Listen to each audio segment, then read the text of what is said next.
हरे कृष्णा दोस्तों, कैसे हैं आप सब? ठीक ठाक, बढ़िया। चलो, बहुत अच्छी बात है। ठीक ठाक रहिए, बढ़िया रहिए और मैं भी अच्छी हूँ। जैसा कि आप सबको पता है, इस समय जो बातचीत हो रही है वो महाभारत, जो कि महाकाव्य है, महर्षि वेद व्यास द्वारा रचित है। इसमें आने वाले अनेक पात्रों के बारे में हो रही है। कुछ पात्रों के बारे में चर्चा हो चुकी है, कुछ के बारे में भी हो रही है, एंड कुछ पात्रों के बारे में आगे होगी। आज जिस पात्र के बारे में चर्चा हो रही है वो है विदुर, जो कि बहुत बड़े दार्शनिक हैं। इनको पता है क्या करना है, क्या नहीं करना है। कूटनीति में बहुत प्रबल हैं। राजनीति इनको बहुत अच्छी तरीके से आती है। और ये भीष्म पितामह की तरह हस्तिनापुर के लिए समर्पित होते हैं। हस्तिनापुर में जो उचित कार्य होते हैं, जो अनुचित कार्य होते हैं, ये स्पष्ट रूप से उनको बोलते हैं। ये राजा जी से नहीं डरते हैं। राजा जी जो कि धृतराष्ट्र हैं, वो जो दुर्योधन की बात सुन रहे हैं, और जिसके दुष्परिणाम का रूप हुआ महाभारत का युद्ध। विदुर जी हमेशा धृतराष्ट्र जी को सत्य से अवगत कराते हैं। ये हमेशा विदुर जी से बोलते हैं कि आप पुत्र मोह को त्याग करके वास्तविकता जो है उस पर ध्यान दीजिए। पुत्र मोह में पड़ के आप अपनी जनता के साथ, पांडवों के साथ अन्याय कर रहे हैं। राजा का एक धर्म ये नहीं है। और जो धृतराष्ट्र जी थे, वो हमेशा से विदुर जी की बातों को धैर्यपूर्वक नहीं सुन पाते थे, क्योंकि उनको लगता था कि विदुर जी जो हैं वो हमेशा उनके पुत्रों के विपक्ष में बोलते हैं, कभी भी उनके पुत्रों का पक्ष नहीं लेते हैं। लेकिन जो विदुर जी थे वो हमेशा धर्म का पक्ष लेते थे। तो बस इन सभी बातों के बारे में चर्चा होने वाली है। विदुर जी की नीति क्या थी, जिसको विदुर नीति के नाम से आज जानते हैं, लोग पढ़ते हैं। उसमें वो क्या बात करते हैं, किस तरीके से वो बार बार धृतराष्ट्र जी को किन किन कथाओं के माध्यम से समझाते हैं क्या सही है और क्या गलत। बस इसी के बारे में चर्चा होगी। लेकिन चर्चा स्टार्ट करने के पहले मैं वही पुरानी बात बोलूँगी कि अगर आपने चैनल सब्सक्राइब नहीं किया है तो प्लीज़ आप चैनल सब्सक्राइब कर दो।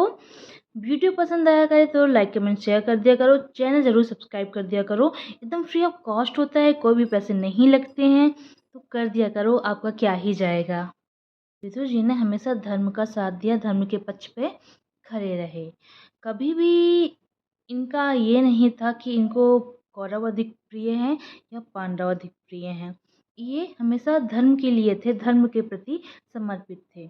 इसलिए ये कई बार बार बार धृतराष्ट्र जी को अवगत कराते थे कि आपका कौन सा कार्य उचित है और कौन सा कार्य अनुचित है। धृतराष्ट्र जी जो थे, कई बार विदुर जी के ऊपर गुस्सा हो जाया करते थे। ऐसी एक घटना याद आती है, जब पांडवों को वनवास हो जाता है और धृतराष्ट्र जी विदुर जी को बुलाते हैं, क्योंकि वो बहुत ज़्यादा व्यथित हैं, चिंतित हैं कि क्या करें, और उनको युद्ध की संभावनाएं लग रही हैं। अभी धृतराष्ट्र जी को लग रहा है कि युद्ध होगा अगर पांडव वापस आएंगे और उनका राज्य उनको नहीं दिया, युद्ध होगा। वो बहुत ज़्यादा भयभीत हैं। उस समय वो विदुर जी को बुलाते हैं, उनसे पूछते हैं कि विदुर बताओ मैं क्या करूं। तो उस समय विदुर जी भी बिना किसी का पक्ष लिए ये बोलते हैं कि आपने जो किया वो अनुचित हुआ। द्रौपदी का अपमान होना, पांडवों के लिए ये जो छल हुआ, ये सब कुछ बहुत अनुचित था।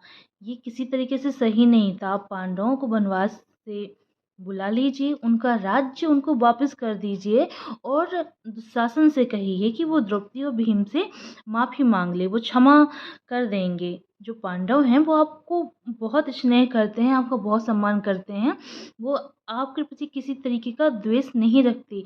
इसलिए आप उनको बुलाइए, पुत्र के समान प्रेम करिए उनको भी। वो आपसे कोई द्वेष नहीं रखेंगे, सब कुछ भूल जाएंगे और अब सब कुछ सही हो जाएगा। लेकिन जो धृतराष्ट्र जी थे वो ये सब नहीं सुनना चाहते थे, क्योंकि वो तो पुत्र मोह में पड़े हुए हैं। उन्हें तो दुर्योधन और अपने पुत्रों के खिलाफ कुछ नहीं सुनना। तो वो क्या कहते हैं, धृतराष्ट्र जी जो थे वो विदुर जी से फिर गुस्सा हो जाते हैं और बोलते हैं कि तुम हमेशा मेरे पुत्रों के बारे में बुरा ही सोचते हो, बुरा ही बोलते हो।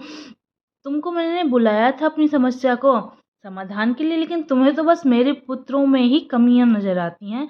अब तुम यहाँ से जाओ, मुझे तुम्हारी कोई बात नहीं सुननी। तुम मेरे पक्ष में तो बिल्कुल नहीं हो, ना ही मेरे पुत्रों के पक्ष में हो।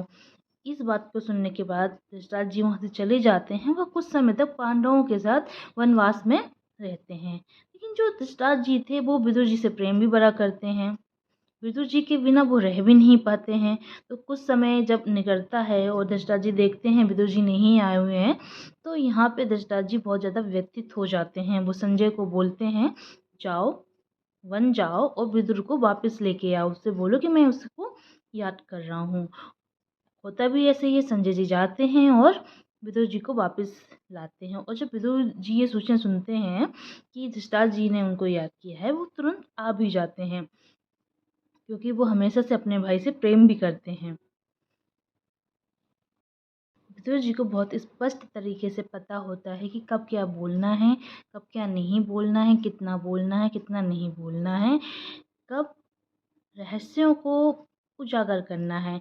ये तो हम वर्णाव्रत में हुई घटना से देख सकते हैं कि जब दुर्योधन, कर्ण, दुशासन व मामा शकुनी मिलके योजना बनाते हैं पांडव और उनकी माता को वर्णाव्रत में एक महल बना के देते हैं जो रक्षक गृह के नाम से जाना जाता है।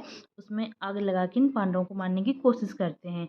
लेकिन विदुर जी को तो पता चल जाता है, लेकिन उस समय वो कुछ नहीं बोलते, बस युधिष्ठिर जी को सांकेतिक भाषा में बता देते हैं कि सावधान रहना है। और किसी तरीके से वो उन सभी को वहाँ से बचा लेते हैं।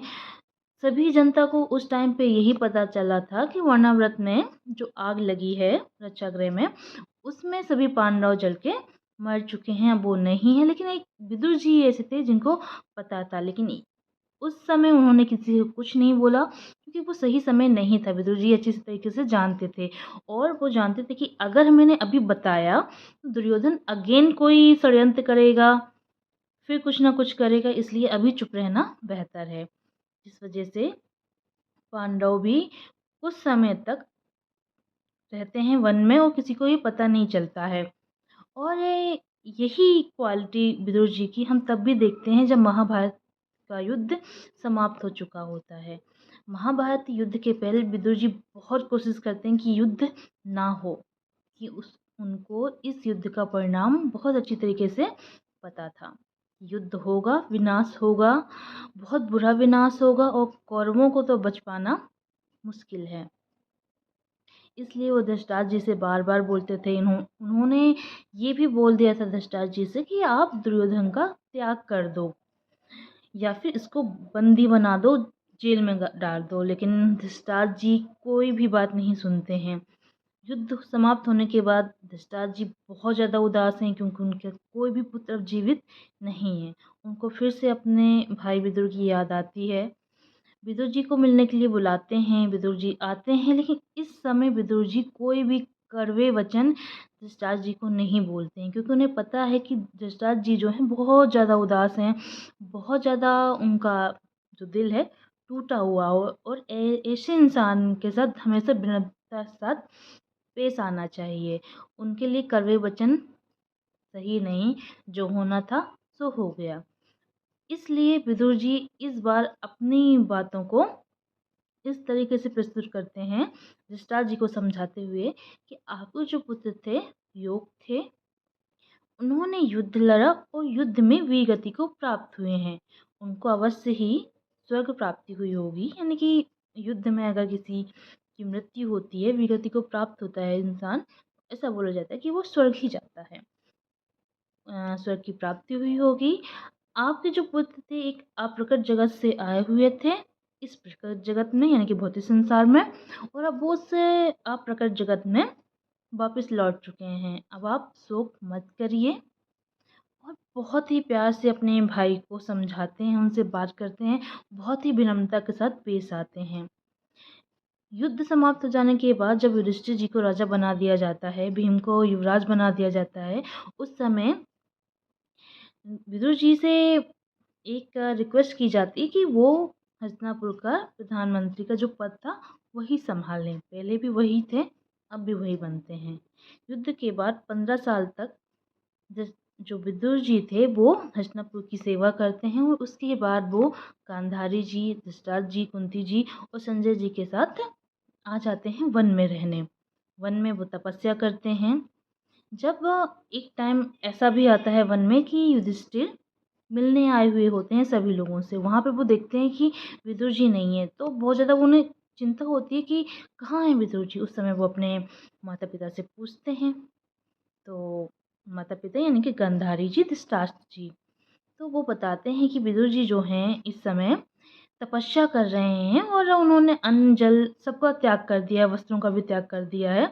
उसी समय वहाँ पे विदुर जी आए होते हैं और देखते हैं कि जो कुटिया है उसमें काफ़ी लोग आए हैं हुए हैं, तो वो बचते बचाते जंगल की साइड जाने लगते हैं। लेकिन युधिष्ठिर जी उनको देख लेते हैं और उनके पीछे आते हैं उनको रोकने के लिए। लेकिन विदुर जी बहुत तेज़ भागते हैं और जाके बरगद के पेड़ से सट के खड़े हो जाते हैं। जैसे ही युधिष्ठिर जी उनके पास पहुँचते हैं, तो युधिष्ठिर जी की साइड देखते हैं उनके नेत्रों में, और जो युधिष्ठिर जी थे वो एकदम स्तब्ध ले जाते हैं और उसी समय विदुर जी अपने प्राण त्याग देते हैं।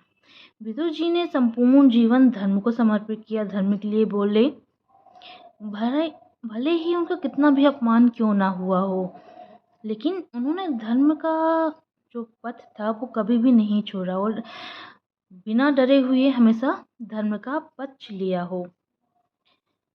पूरी सभा में जब दुष्ट क्रिया हो रही होती है उस समय विदुर जी ही ऐसे थे जो ये कहते हैं कि सभी जो राजा हैं, वहाँ पे जो मंत्री हैं, उनको अपना मौन छोड़ के अस्त्र उठा लेने चाहिए, क्योंकि ये बहुत अधर्म हो रहा है द्रौपदी जी के साथ। ऐसा नहीं होना चाहिए। उनकी बात कोई नहीं सुनता क्योंकि दुर्योधन से सब डरे हुए थे। बट विदुर जी ही एक ऐसे थे जो धर्म के लिए बोलते हैं पूरी स्टार्टिंग से लेके लास्ट तक। विदुर जी की जो नीति है ये बहुत फेमस है, ये आज भी पढ़ी जाती है, बट मैं आज की वीडियो में नहीं बताऊंगी, ये सब मैं बताऊंगी अपने नेक्स्ट वीडियो में, बहुत जल्दी लेके आऊँगी। आज की वीडियो में इतना ही रखते हैं, मिलूंगी मैं अपने नेक्स्ट वीडियो में विदुर नीति के साथ। तब तक के लिए जय श्री कृष्णा। आपको ज़्यादा कुछ नहीं करना है, सिर्फ और सिर्फ चैनल सब्सक्राइब करना है, वीडियो लाइक कमेंट शेयर कर देना है। चैनल ज़रूर सब्सक्राइब कर देना, भूलना बिल्कुल नहीं, फ्री ऑफ कॉस्ट होता है, कोई पैसा नहीं लगता, तो कर दिया करो, क्या ही जाएगा। जय श्री कृष्णा।